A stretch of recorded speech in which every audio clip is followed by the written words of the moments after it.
పార్థివ దేహము ఎవరు దానం చేయవచ్చు? సహజ అవయవములు 6 గంటల లోపు నేత్రదానం చేయొచ్చండి. ఐ బ్యాంక్ దానం తీసుకెళ్లిపోతుంది. తర్వాత ఫ్రీజర్ లో ఉంచి మన దేహదానం చేస్తారు, పార్థివ దేహదానం. అలానే పార్థివ దేహదానం చేయాలంటే చాలా సమస్యలు ఉంటాయి. అది ఓన్లీ గవర్నమెంట్ లెవెల్లోనే జరుగుతుందండి. ఎక్కడ పడితే అక్కడ జరగడానికి కూడా వీల్లేదు. అలా జరుగుతుంది ఏదైనా కానీ పనిష్మెంట్ ఉంటది. పనిష్మెంట్ కూడా 5 years నుండి 10 years వరకు ఉంటది.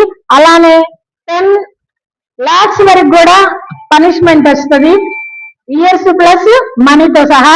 సో అలాంటి పార్థివ దేహ దానం అనేది ఒక గవర్నమెంట్ లెవెల్లోనే ఒక టీమ్ ఆఫ్ డాక్టర్స్ వాళ్ళు డిసైడ్ చేస్తారు. బ్రెయిన్ డెడ్ అయినా ఏం డెడ్ అయినా, బ్రెయిన్ డెడ్ యాక్సిడెంట్స్ వాళ్ళకి ఒక టీమ్ ఆఫ్ డాక్టర్స్ వీళ్ళ ఆర్గాన్స్ వాడుకోవచ్చు అని వాళ్ళు డిసైడ్ చేసినాకే వాళ్ళ ఆర్గాన్స్ తీసుకోవడం జరుగుతుంది. సో ఎవరు పడితే వాళ్ళు డిసైడ్ చేసేది కాదు, ఇది గవర్నమెంట్ లెవెల్లో జరగాలి. నేను ఇక్కడ కొంచెం పార్థివ దేహదానం ఎలా చేయాలి అన్న దాని గురించి కొన్ని క్వశ్చన్స్ అండ్ ఆన్సర్స్ చెప్తాను. పార్థివ దేహమును ఎవరు దానం చేయవచ్చు? సహజ మరణానంతరం 6 గంటల లోపు నేత్రములు, తర్వాత ఫ్రీజర్ బాక్స్ నందు భద్రపరిచి మెడికల్ కాలేజ్ వారికి తెలియపరిచిన 24 గంటల లోపు వాళ్ళు పార్థివ దేహం హ్యాండ్ ఓవర్ చేసుకుంటారండి. అలానే పార్థివ దేహదానం వల్ల కలిగే లాభం ఏంటి? మనకి పార్థివ దేహం ఇస్తున్నాం కదా, మనకేం లాభం అని చాలా మంది అనుకుంటుంటారు. అలా పార్థివ దేహం ఇవ్వడం అనేది ఒక సమాజానికి మనం గొప్ప సేవ చేస్తున్నాం.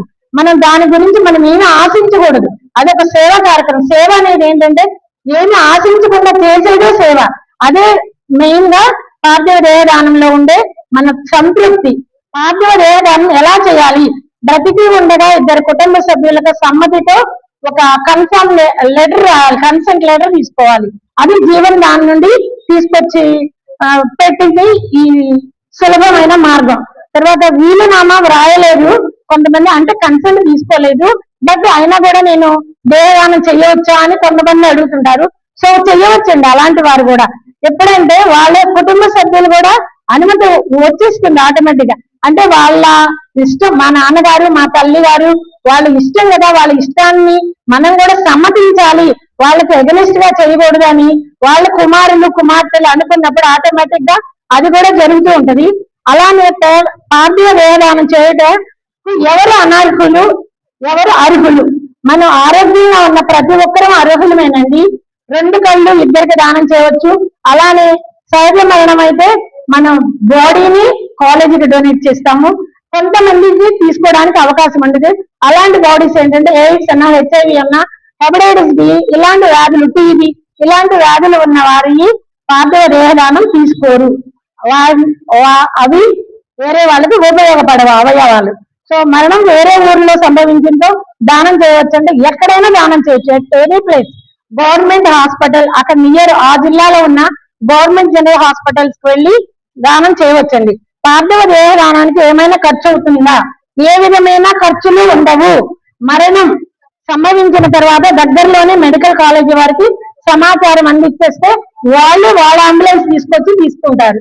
సో వాళ్ళే ఒక కన్ఫర్మ్ లెటర్ ఇస్తారు, అక్నాలెడ్జ్మెంట్. ఆ అక్నాలెడ్జ్మెంట్ ద్వారా మనం డెత్ సర్టిఫికెట్ కూడా వాళ్ళే ప్రొవైడ్ చేస్తారు.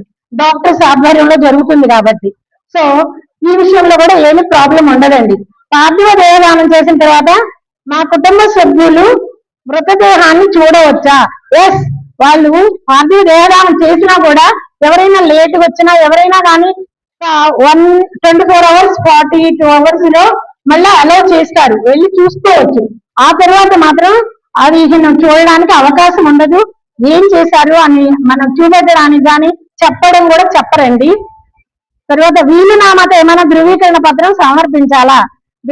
వీలునామాతో ఆధార్ మరియు